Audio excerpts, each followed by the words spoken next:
समाज में कैसे कार्य होता है और किस तरह कार्य किया जाता है और एनजीओ कैसे रजिस्ट्रेशन होता है और रजिस्ट्रेशन किस तरह प्रॉब्लम होता है, उसका सॉल्व कैसे होता है, किस तरह रजिस्ट्रेशन गवर्नमेंट का किया जाता है, इसके बारे में आपको विस्तृत जानकारी एडवोकेट एसपी अग्रवाल द्वारा आपको दिया जा रहा है। आप देखिए इसके बारे यही ना। इस बारे में संतोष जी बहुत ही ज़्यादा दिक्कत है। सबसे पहली दिक्कत तो समाज का काम करने में आपको घर से पैसा और समय लगाना पड़ेगा। इसके बावजूद भी जब आप लोगों के कल्याण के लिए या चाहे आप रेजिडेंट वेलफेयर एसोसिएशन बनाओ, चाहे आप कोई धार्मिक संस्था बनाओ, चाहे समाज का कोई काम करने के लिए बनाओ, चाहे बच्चों का वेलफेयर के लिए बनाओ, चाहे बड़ों के वेलफेयर के लिए बनाओ, सबसे पहले सरकारी अधिकारी के पास आप जाओगे तो आपसे पहला क्वेश्चन उसका ये रहेगा, क्या आपकी संस्था रजिस्टर्ड है? कोई काम नहीं करेगा, सिर्फ उसके पास एक ही ग्राउंड होगा आपको टालने का कि क्या आपकी संस्था रजिस्टर्ड है।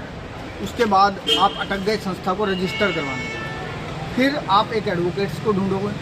एडवोकेट्स को ढूंढने के बाद आपको एक एडवोकेट्स के द्वारा बहुत बड़ा खर्चा बताया जाएगा। अब संस्था है जो घर से पैसे दे के आप बड़ा खर्चे पे एक एडवोकेट के पास जाके करोगे तो आपको लगेगा इसमें कम पैसा खर्च हो। फिर आप स्वयं से जाएंगे तो आपके पास ऑप्शन है कि गवर्नमेंट की जो साइट है दिल्ली गवर्नमेंट की, उस पे से आप एक फॉर्मेट को डाउनलोड करेंगे।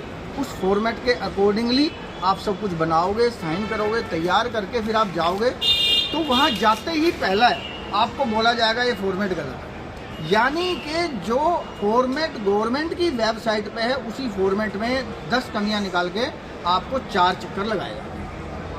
अगर आपका फॉर्मेट उनके अकॉर्डिंगली हो गया, फिर आप जाओगे तो फिर बोला जाएगा अब इसको आप ऑनलाइन कर दीजिए। फिर आप घर वापस आओगे, ऑनलाइन ट्राई करोगे। आप कई महीने तक ऑनलाइन ट्राई करते रहना, ऑनलाइन की साइट पे अपलोड ही नहीं। आप फिर से जाएंगे तो फिर बोला जाएगा आपको ऑनलाइन करने के लिए बोला था। फिर आप दिक्कतें बताओगे तो फिर बहुत एहसान करके आपकी फाइल को ऑफलाइन ले लिया। ऑफलाइन लेने के बाद आपको बोला जाएगा 15 दिन नाम का वेरिफिकेशन होगा। 15 दिन के बाद 15 दिन आपको पूरी फाइल चेक होगी, ऑब्जेक्शन है कि नहीं है आपको बताया जाएगा।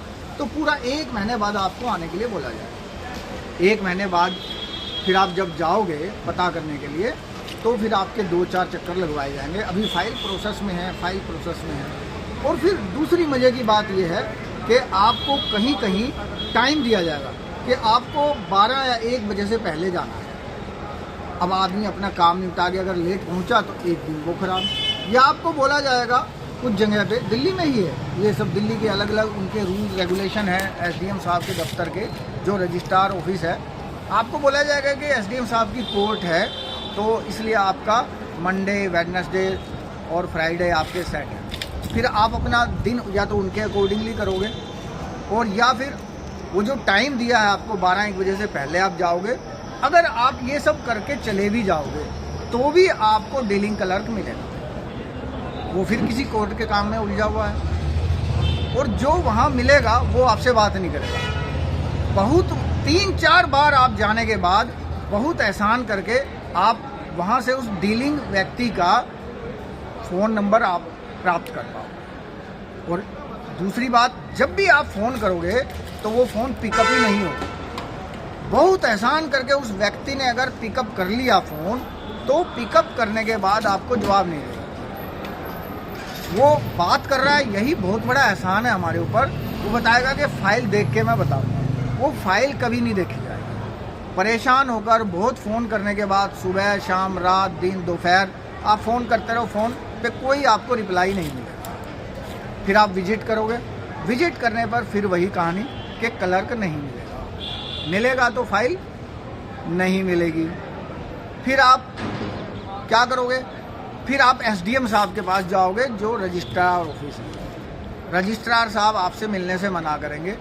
उनका पियोन आपको बताएगा कि आप फलाना डीलिंग के पास ही जाओ। फिर आप घूम फिर के डीलिंग के पास आओ और किसी तरह डीलिंग मिल जाता है तो डीलिंग आपसे पूछेगा क्या आपकी पर्सनल सोसाइटी है, एनजीओ पर्सनल है या किसी दूसरे व्यक्ति का। आप कोई भी उत्तर दे दो, दोनों ही केस में आपको बताया जाएगा कि 5,000 रुपये से 10,000 रुपये का खर्चा आपको बताया जाएगा, जबकि फीस है 50 रुपये गवर्नमेंट फीस, लेकिन आपको खर्चा 5 से 10,000 का बताया जाएगा। अगर आपने वो खर्चा दे दिया है तो आपकी 4 से 6 दिन में फाइल रेडी सैंक्शन हो जाएगी। आपका रजिस्ट्रेशन सर्टिफिकेट आपको फ़ोन करके बुलाकर दे दिया जाएगा। और अगर आपने एक बार इस पे विचार कर लिया, सोच लिया या डीलिंग को फीस अदा नहीं करी, तो फिर से फाइल देखने के प्रोसेस पे आपको लटका दिया जाएगा। आप फिर से किसी और एडीएम साहब के पास जाओगे, डीएम साहब के पास जाओगे, तो फिर आपको उसी डीलिंग क्लर्क के पास भेजना। और अगर गलती से आपने बदतमीजी कर दी, एसडीएम साहब आपको वहीं कॉल कर देंगे। एसडीएम साहब कॉल करके तुरंत फाइल मंगवाई जाएगी।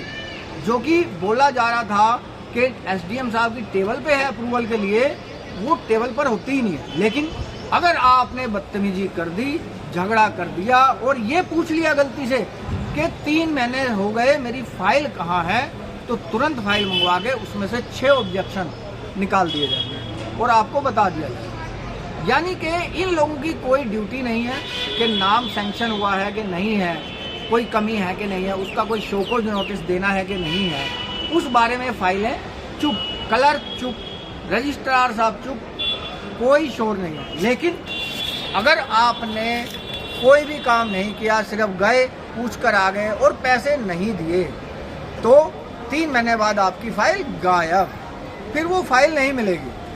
ये प्रैक्टिकल है दिल्ली सरकार में सरकारी काम करने, सरकार के लोगों से काम करवाने का, समाज में काम करने की दिक्कतें, एनजीओ रजिस्टर्ड करवाने की दिक्कतें। अगर सरकार इस पर ध्यान देगी तो बहुत कृपा रहेगी। धन्यवाद।